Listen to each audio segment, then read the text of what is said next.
Hello, I'm Sophie D'Souza and welcome to my channel, Sophie Stained Glass, a channel dedicated to extending the skills and knowledge in the architectural glass world. Today's video is about how to estimate how much glass you need for a particular panel, which can be a bit tricky. If you can, take your design with you to your glass shop. Because you can then sort of, actually see physically, oh, there's the sheet, here's my design. Obviously that's easier, but if you can't go to the shop, I'll just explain how I go about estimating. I do always overbuy because at Reading Stained Glass they let me return glass, which is fabulous, because what you don't want to happen is to be almost finished cutting and running out. So I hope you find this useful, and please like, comment and subscribe. So how do you know how much glass to buy for this? It's got a border in amber, and then we've got small bits of green and red here. But the majority of this area is clear glass. So what's the area? It's about 800 mil by 300 mil.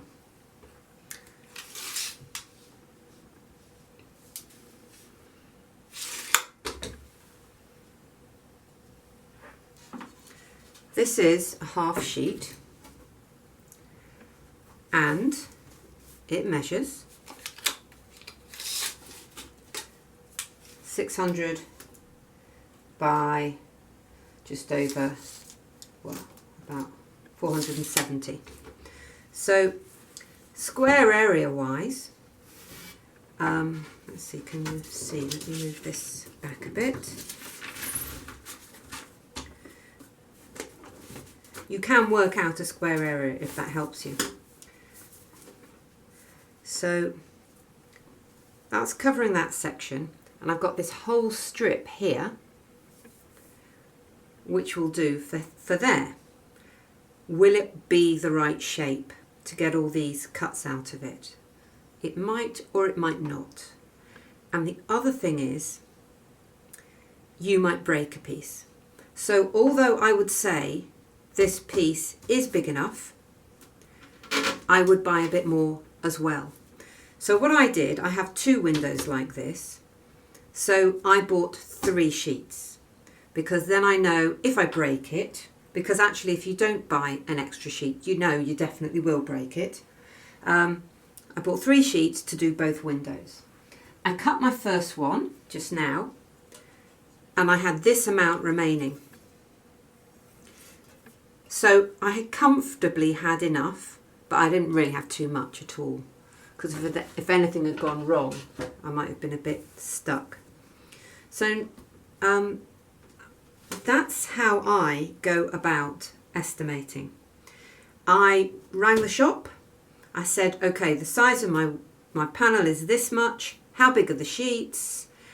And to be honest, I don't need to work the square area out anymore. I can kind of envisage it, but you might find that useful.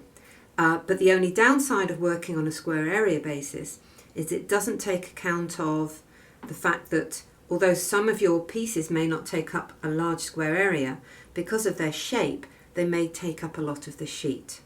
So I hope that's been interesting. If there's anything you want to ask me, do. Please check out my other videos. You might find something else that's helpful. And please like, comment and subscribe.